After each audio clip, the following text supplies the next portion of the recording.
Hi dears, Nishi's കിച്ചണിലേക്ക് സ്വാഗതം. ഇന്ന് നമുക്ക് ഫ്രഷ് മഞ്ഞൾ വാങ്ങിച്ചിട്ട് വീട്ടിൽ തന്നെ നല്ല ശുദ്ധമായ മഞ്ഞൾപ്പൊടി എങ്ങനെ ഉണ്ടാക്കലെന്ന് നോക്കാം. 10-12 വർഷമായിട്ട് ഇങ്ങനെ കടയിൽ നിന്ന് വാങ്ങിക്കുന്ന പാക്കറ്റ് പൊടികളൊന്നും ഉപയോഗിക്കാറില്ല. മഞ്ഞൾപ്പൊടിയും മുളക് പൊടിയും മല്ലിപ്പൊടിയും ഒക്കെ നാട്ടിൽ നിന്ന് വീട്ടിൽ നിന്ന് തന്നെ പൊടിച്ചു കൊണ്ടുവരാറാണ് പതിവ്. ഇപ്പം കോവിഡ് എന്ന് പറഞ്ഞിട്ട് നാട്ടിൽ പോകാനും പറ്റൂല, നാട്ടിൽ നിന്ന് വരുന്നവരെ കയ്യിൽ കൊടുത്തുവിടാനും പറ്റാത്ത അവസ്ഥയായതുകൊണ്ട് വീട്ടിൽ തന്നെ പൊടിച്ചുണ്ടാക്കുന്നത്. ഇമ്മ്യൂണിറ്റി ബൂസ്റ്റിംഗ് ഡ്രിങ്ക്, ടെർമറിക് ടീയും ടെർമറിക് മിൽക്കെല്ലാം കുടിച്ചിട്ട് നാട്ടിൽ നിന്ന് കൊണ്ടുവന്ന മഞ്ഞൾപ്പൊടിയെല്ലാം തീർന്നു. അപ്പോൾ വീട്ടിൽ തന്നെ നമ്മളെ ആവശ്യത്തിന് ഉണ്ടാക്കുന്നത്. അപ്പോൾ അത് വീഡിയോ എടുത്ത് നിങ്ങളെയും കൂടെ കാണിക്കാന്ന് വിചാരിച്ചു. സബ്സ്ക്രൈബ് ചെയ്യാത്തവർ കാണുന്നുണ്ടെങ്കിൽ ഒന്ന് സബ്സ്ക്രൈബ് ചെയ്യണേ. അതിന് സബ്സ്ക്രൈബ് ബട്ടൺ ക്ലിക്ക് ചെയ്ത ശേഷം തൊട്ടടുത്തുള്ള ബെല്ലൈക്കൺ ഓൺ ചെയ്ത് അതിൽ ഓൾ സെലക്ട് ചെയ്യുക. അപ്പോൾ റെസിപ്പീസ് ഇടുമ്പം തന്നെ നോട്ടിഫിക്കേഷൻ കിട്ടും. ആദ്യമായിട്ട് കാണുന്നവരാണെങ്കിൽ ബാക്കിയുള്ള വീഡിയോസ് എല്ലാം കണ്ട് സപ്പോർട്ട് ചെയ്യാം. അപ്പോൾ ഇതെങ്ങനെ ഉണ്ടാക്കുന്നത് നോക്കാം. അതിന് ഞാനിവിടെ 100 ഗ്രാം ഫ്രഷ് മഞ്ഞൾ നന്നായി കഴുകി എടുത്തിട്ടുണ്ട്. ഇതിന് വേവിച്ചെടുക്കണം. അതിന് അടുപ്പത്ത് ഒരു ചട്ടിയോ അല്ലെങ്കിൽ വേവിക്കാൻ പറ്റിയ ഏതെങ്കിലും ഒരു പാത്രം വെച്ച് അതിലേക്ക് ഇടാം.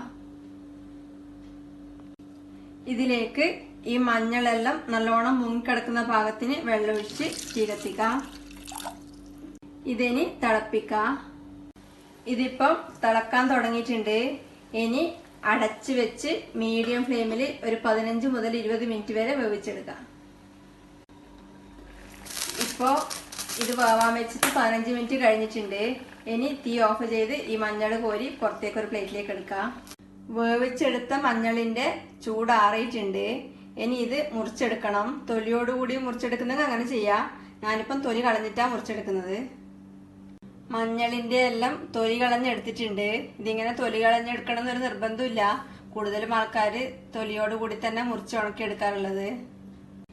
ഇതിനി വട്ടത്തില് നേർത്ത കഷ്ണമായിട്ട് മുറിച്ചെടുക്കാം.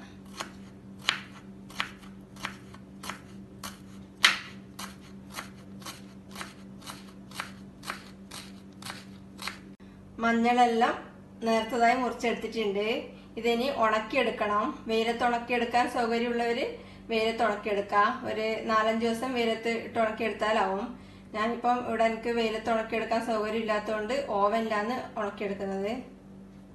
ഓവനിൽ വെച്ച് ഡ്രൈ ആക്കി എടുക്കാൻ വേണ്ടി ഞാനിപ്പോൾ ഒരു ട്രേയിലേക്ക് നിരത്തിയിട്ടുണ്ട്. കുക്കിംഗ് റേഞ്ചിന്റെ ഓവനിലാണ് ഡ്രൈ ആക്കി എടുക്കുന്നത്. നിങ്ങൾക്ക് വേണമെങ്കിൽ ഇലക്ട്രിക് ഓവനിൽ ഡ്രൈ ആക്കി എടുക്കാം. അങ്ങനെയാണെങ്കിൽ 180 ഡിഗ്രിയിൽ ഒരു 25 മുതൽ 30 മിനിറ്റ് വരെ ഡ്രൈ ആക്കി എടുത്താൽ മതിയാവും. ഓവൻ ഞാനൊരു 5 മിനിറ്റ് പ്രീ ഹീറ്റ് ചെയ്ത് വെച്ചിട്ടുണ്ട്. ഇനി ഈ ട്രേ ഓവനിലേക്ക് വെച്ച് ഡ്രൈ ആക്കി എടുക്കാം. ഒരു 20-25 മിനിറ്റ് മതിയാവുമായിരിക്കും. 20 മിനിറ്റ് ആകുമ്പം തുറന്ന് നോക്കാം. എന്നിട്ട് ബാക്കി വേണമെങ്കിൽ ആദ്യം വെക്കാം. ഇപ്പോൾ മഞ്ഞൾ ഡ്രൈ ആയിട്ടുണ്ട്. ഏകദേശം 25 മിനിറ്റായി ഇത് ഡ്രൈ ആവാൻ വെച്ചിട്ട്. ഇനി തീ ഓഫ് ചെയ്ത് ഇത് പുറത്തേക്ക് എടുക്കാം.